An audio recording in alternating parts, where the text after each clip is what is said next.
और सबसे पहले बात करेंगे तिगांव की, जहां पर बदमाशों ने घर में घुसकर दंपति को बंधक बनाकर उनकी हत्या कर दी है।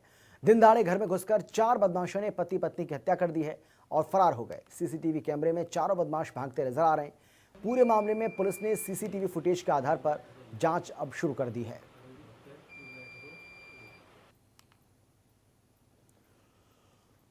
तो तिगांव का यह मामला है। अब बदमाश यहां पर कितने बेखौफ हैं, कितने निडर हैं, किस तरीके से कानून का कोई इनमें डर या पुलिस का कोई खौफ नजर नहीं आ रहा, इस बात का अंदाजा आप आसानी से लगा सकते हैं। इन तस्वीरों को देख सकते हैं आप, किस तरीके से 2 बाइक पर सवार होकर 4 बदमाश यहां पर पहुंचते हैं और उसके बाद घर में घुसकर पति पत्नी को मौत के घाट उतारकर, बताया जा रहा है कि पहले उनको बंधक बनाया जाता है और उसके बाद उन्हें मौत के घाट उतार दिया जाता है और वहां से बड़े ही आसानी से बदमाश फरार भी हो जाते हैं, रफू चक्कर हो जाते हैं।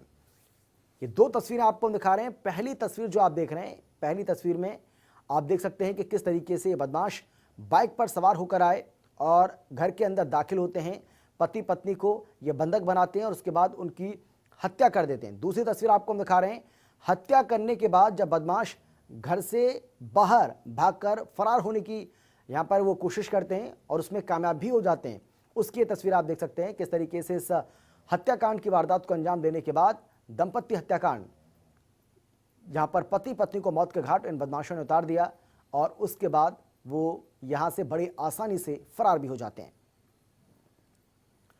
और चलिए अब सीधा रुख करेंगे फरीदाबाद का, जहां से हमारी संवाददाता पूजा शर्मा हमारे साथ मौजूद है। पूजा, क्या जानकारी आपको मिल रही है, क्या वजह रही है इस हत्याकांड की जिसमें पति पत्नी दोनों को मौत के घाट उतार दिया इन बदमाशों ने? जी देखिए, ये तिगांव विधानसभा क्षेत्र के गांव जसाना का मामला है और जो युवती है मोनिका, जिसकी हत्या कर दी गई है, वे दूध लेने के लिए जाती थी। शाम को 5:30 बजे मायके के नजदीक ही उन्होंने घर अपना लिया हुआ था। तो ऐसे में जब देर रात तक भी 9 साढ़े 9 बजे तक भी वह दूध लेने के लिए घर नहीं पहुंची, तो जो परिजन थे वो वहां पर आए और जब अंदर प्रवेश किया तो वहां की स्थिति देख जो है वो स्तब्ध रह गए। दोनों जो पति पत्नी थे उनके जी हाथ पैर बंधे हुए थे और मृत अवस्था में पड़े हुए थे। जो घटना स्थल की यदि तस्वीरें देखेंगे तो काफी जो है बेचैन करने वाली थी। और देखिए 25-26 साल के आसपास उम्र बताई जा रही है पुलिस के अनुसार। और प्रथम दृष्टि जांच में अभी यह नहीं पता लग पा रहा कि जो हत्या की गई है वो किस तरह से की गई है, लेकिन सीसीटीवी फुटेज पुलिस ने अपने कब्जे में ली और उसमें 4 बदमाश 2 मोटरसाइकिलों पर सवार दिखाई दे रहे हैं, हड़बड़ाते हुए घर से बाहर निकलते हुए नजर आ रहे हैं। और देखिए एक बात और पता चली है कि जो भी व्यक्ति ये लोग थे ये शायद कोई जानकार हो सकते हैं, क्योंकि फोन के जरिए मैसेज के जरिए दरवाजा खुलवाया गया। तो ऐसे में पुलिस जो है जो परिजन है मृतकों के उनसे बात कर रही है। हालांकि जो मृतक युवक के पिता हैं उनका कहना है कि दंपति का किसी से भी कोई ऐसा झगड़ा और रंजिश नहीं थी जिससे वो अंदाजा लगा सके कि किसी व्यक्ति ने इस हत्या कांड को अंजाम दिया गया हो। लेकिन लगातार पुलिस इस मामले में जांच में लगी हुई है। सिविल अस्पताल में दोनों मृतकों के शव को पोस्टमार्टम के लिए भेज दिया गया है। देखिए जन्माष्टमी का पर्व है और ऐसे में पूरे इतने डबल मर्डर से पूरे क्षेत्र में दहशत और शोक का माहौल दोनों बना हुआ है। परिजन काफी गमगीन हैं और लगातार ये मांग कर रहे हैं कि जल्द ही जल्द उनके बच्चों के हत्यारे हैं वो उनका पुलिस पता लगाए। और पुलिस हर बारीकी से जांच कर रही है।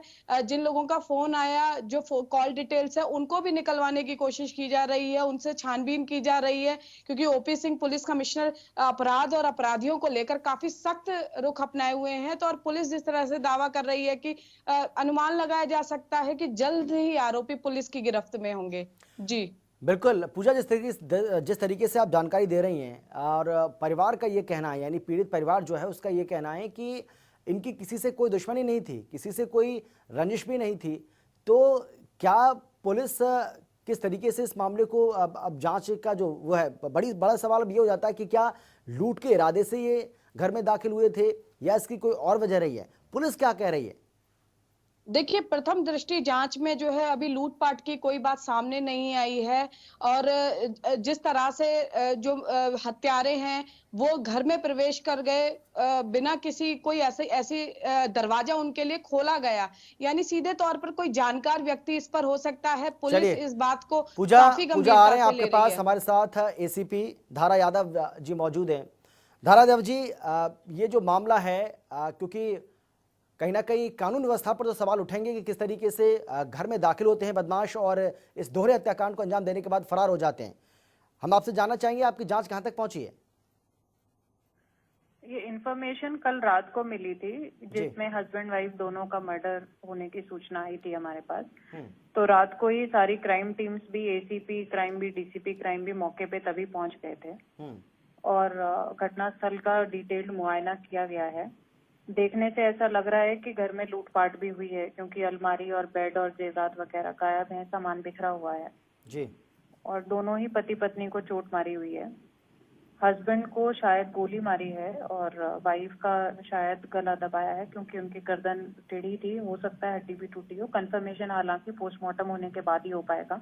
जी, दोनों बॉडीज को अभी पोस्टमार्टम के लिए भेजा हुआ है, पोस्टमार्टम रिपोर्ट अभी आई नहीं है। हम्म, पड़ोस में सीसीटीवी कैमरा था जिसको देखा गया है। तो ये घटना दोपहर के लगभग हुई है। जी, बदमाश घर में घुसे हैं और उन्होंने इस वारदात को अंजाम दिया है और फिर वो बाहर निकले हैं। उनको आइडेंटिफाई करने की अभी कोशिश की जा रही है, सभी एंगल्स को चेक किया जा रहा है जी। और हमें पूरी उम्मीद है कि जल्दी ही आइडेंटिफाई भी हो जाएंगे और अरेस्ट भी कर लिए जाएंगे। जो पीड़ित परिवार है उसका ये कहना है कि इनकी किसी से कोई दुश्मनी नहीं थी। तो धारणा जी, क्या पुलिस ये मानकर चल रही है कि ये फिर लूटपाट के इरादे से ही इस हत्याकांड को अंजाम दिया गया है? क्या ये माने?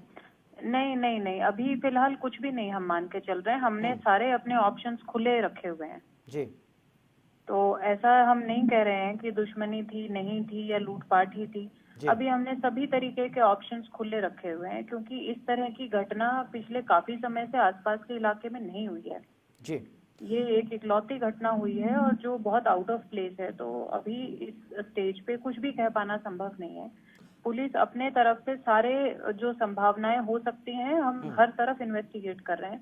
बिल्कुल। एक नहीं, हमने 4-5 क्राइम टीम्स इसमें लगा रखी हैं। तो जी। हमें पूरी उम्मीद है जल्दी इसमें कोई ना कोई जरूर सुराग मिलेगा। धारणा जी, एक और छोटा सा सवाल आपसे, मेरा आखिरी सवाल जी। है। ये भी हम आपसे जानना चाहेंगे क्योंकि कहा ही जा रहा है कि ये जो हमलावर हैं, जो हत्यारे हैं, वो इनके जानकार हैं जिनकी हत्या हुई है।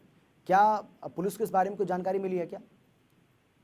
अभी मैंने जैसा कहा, कुछ भी कह पाना बहुत कॉन्क्रीट तरीके से पॉसिबल नहीं है। इन्वेस्टिगेशन चल रही है, बॉडीज अभी पोस्टमार्टम के लिए गई हुई हैं। बहुत सारा क्लू तो पोस्टमार्टम की रिपोर्ट से भी मिल जाता है कई बार। जी, तो बिल्कुल। पोस्टमार्टम में एग्जैक्टली अभी ऊपरी तौर पे सिर्फ घटना स्थल का मुआयना हुआ है, सीसीटीवी फुटेज चेक हुआ है, उनकी बाकी चीजों को चेक किया जा रहा है, घर में सामान वामान जो बिखरा हुआ है वो देखा गया है। बिल्कुल। कई सारी क्राइम टीम्स लगी हुई हैं। बहुत शुक्रिया जानकार आपका। थे कि नहीं थे जी। अभी नहीं पता, अभी जी, देखते हैं। जी, धारणा जी, बहुत शुक्रिया आपका। और पूजा, आपका भी बहुत धन्यवाद इस तमाम जानकारी और बातचीत के लिए। उम्मीद करते हैं कि बहुत जल्द ये जो बदमाश हैं वो पुलिस की गिरफ्त में होंगे और उन्हें किए की सज़ा ज़रूर मिलेगी।